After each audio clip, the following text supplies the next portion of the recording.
You know, I didn't set out to be a parenting expert. In fact, I'm not very interested in parenting per se. It's just that there's a certain style of parenting these days that is kind of messing up kids, impeding their chances to develop into their selves. There's a certain style of parenting these days that's getting in the way. I guess what I'm saying is we spend a lot of time being very concerned about parents who aren't involved enough in the lives of their kids and their education or their upbringing, and rightly so. But at the other end of the spectrum, there's a lot of harm going on there as well, where parents feel a kid can't be successful unless the parent is protecting and preventing at every turn, and hovering over every happening, and micromanaging every moment, and steering their kid towards some small subset of colleges and careers. When we raise kids this way, and I'll say we, because Lord knows in raising my two teenagers, I've had these tendencies myself, our kids end up leading a kind of checklisted childhood. And here's what the checklisted childhood looks like. We keep them safe and sound, and fed and watered. And then we want to be sure they go to the right schools, but not just that, that they're in the right classes at the right schools, and that they get the right grades in the right classes in the right schools. But not just the grades, the scores. And not just the grades and scores, but the accolades and the awards, and the sports and the activities and the leadership.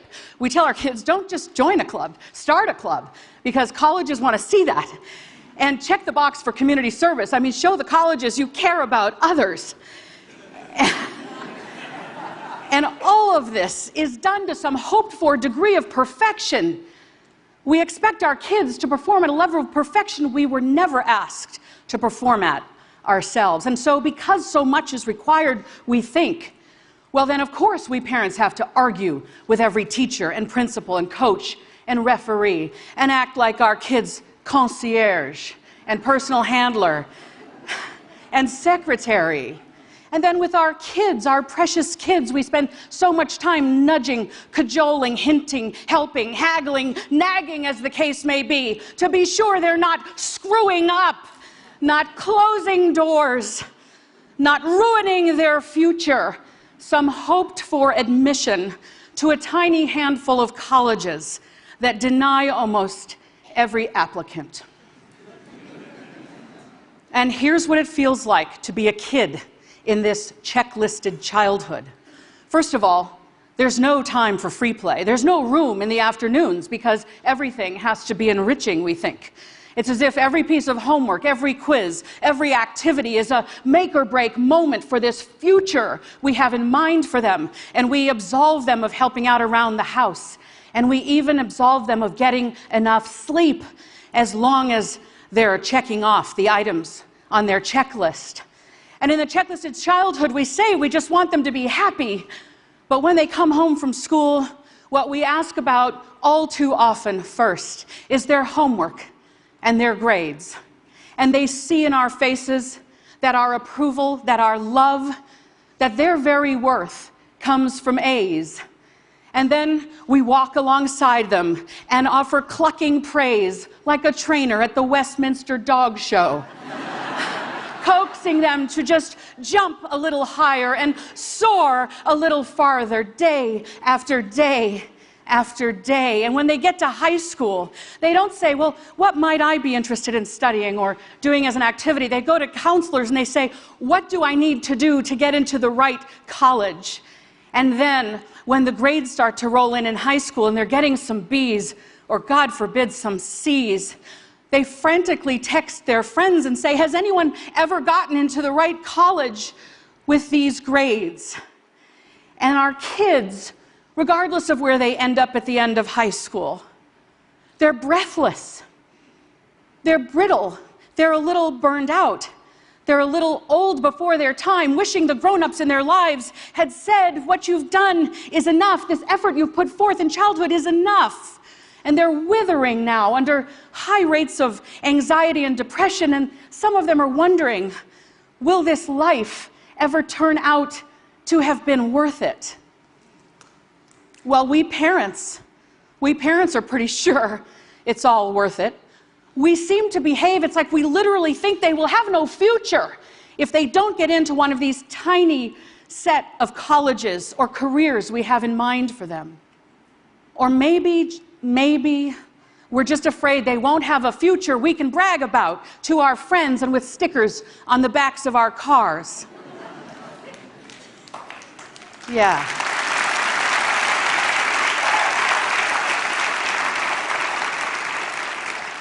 But if you look at what we've done, if you have the courage to really look at it, you'll see that not only do our kids think their worth comes from grades and scores, but that when we live right up inside their precious developing minds all the time, like our very own version of the movie Being John Malkovich, we send our children the message, hey kid, I don't think you can actually achieve any of this without me. And so with our overhelp, our overprotection and overdirection and handholding, we deprive our kids of the chance to build self-efficacy, which is a really fundamental tenet of the human psyche, far more important than that self-esteem they get every time we applaud. Self-efficacy is built when one sees that one's own actions lead to outcomes, not... There you go. Not one's parents' actions on one's behalf, but when one's own actions lead to outcomes. So simply put, if our children are to develop self-efficacy, and they must, then they have to do a whole lot more of the thinking, planning, deciding, doing, hoping, coping, trial and error, dreaming and experiencing of life for themselves.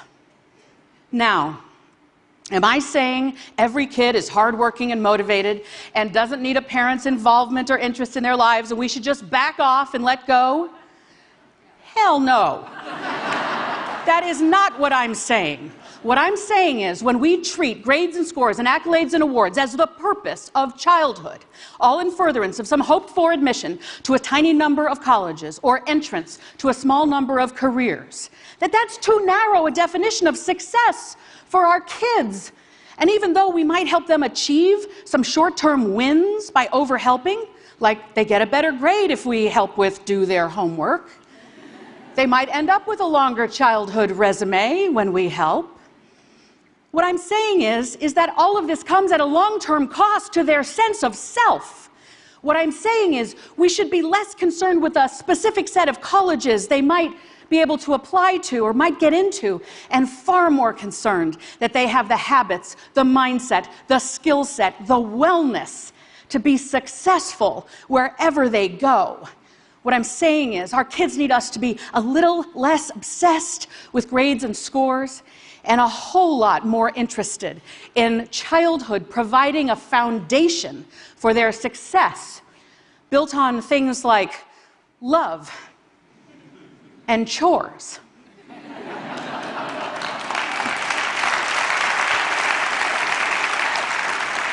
Did I just say chores? Did I just say chores? I really did. But really, here's why. The longest longitudinal study of humans ever conducted is called the Harvard Grant Study. It found that professional success in life, which is what we want for our kids, that professional success in life comes from having done chores as a kid. And the earlier you started, the better. That a roll up your sleeves and pitch in mindset, a mindset that says, there's some unpleasant work, someone's got to do it, it might as well be me. A mindset that says, I will contribute my effort to the betterment of the whole. That's what gets you ahead in the workplace. Now, we all know this. You know this. We all know this. And yet, in the checklisted childhood, we absolve our kids of doing the work of chores around the house. And then they end up as young adults in the workplace, still waiting for a checklist. But it doesn't exist. And more importantly, lacking the impulse, the instinct to roll up their sleeves and pitch in and look around and wonder, how can I be useful to my colleagues? How can I anticipate a few steps ahead to what my boss might need? A second very important finding from the Harvard Grant Study said that happiness in life comes from love. Not love of work, love of humans. Our spouse, our partner, our friends, our family. So childhood needs to teach our kids how to love, and they can't love others if they don't first love themselves, and they won't love themselves if we can't offer them unconditional love. Right. And so, instead of being obsessed with grades and scores when they come home, when our precious offspring come home from school or we come home from work, we need to close our technology, put away our phones, and look them in the eye and let them see the joy that fills our faces when we see our child for the first time in a few hours. And then we have to say, how was your day? What did you like about today? And when your teenage daughter says lunch, like mine did, and I want to hear about the math test, not lunch, you have to still take an interest in lunch. You got to say, what was great about lunch today? They need to know they matter to us as humans, not because of their GPA. All right, so you're thinking, chores and love, that sounds all well and good, but give me a break. The colleges want to see top scores and grades and accolades and awards, and I'm going to tell you, sorta. The very biggest brand name schools are asking that of our young adults. But here's the good news. Contrary to what the college rankings racket would have us believe,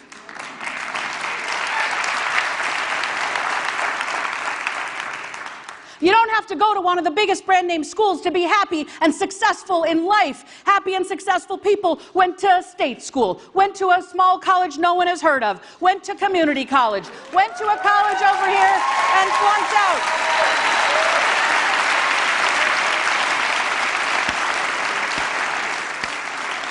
The evidence is in this room, is in our communities, that this is the truth. And if we could widen our blinders and be willing to look at a few more colleges, maybe remove our own egos from the equation, we could accept and embrace this truth and then realize it is hardly the end of the world if our kids don't go to one of those big brand name schools. And more importantly, if their childhood has not been lived according to a tyrannical checklist, then when they get to college, whichever one it is, well, they'll have gone there on their own volition, fueled by their own desire, capable and ready to thrive there. I have to admit something to you. I've got two kids I mentioned, Sawyer and Avery. They're teenagers. And once upon a time, I think I was treating my Sawyer and Avery like little bonsai trees that I was going to carefully clip and prune and shape into some perfect form of a human that might just be perfect enough to warrant them admission to one of the most highly selective colleges. But I've come to realize, after working with thousands of other people's kids and raising two kids of my own, my kids aren't bonsai trees. They're wildflowers of an unknown genus and species. And it's my job to provide a nourishing environment, to strengthen them through chores, and to love them so they can love others and receive love.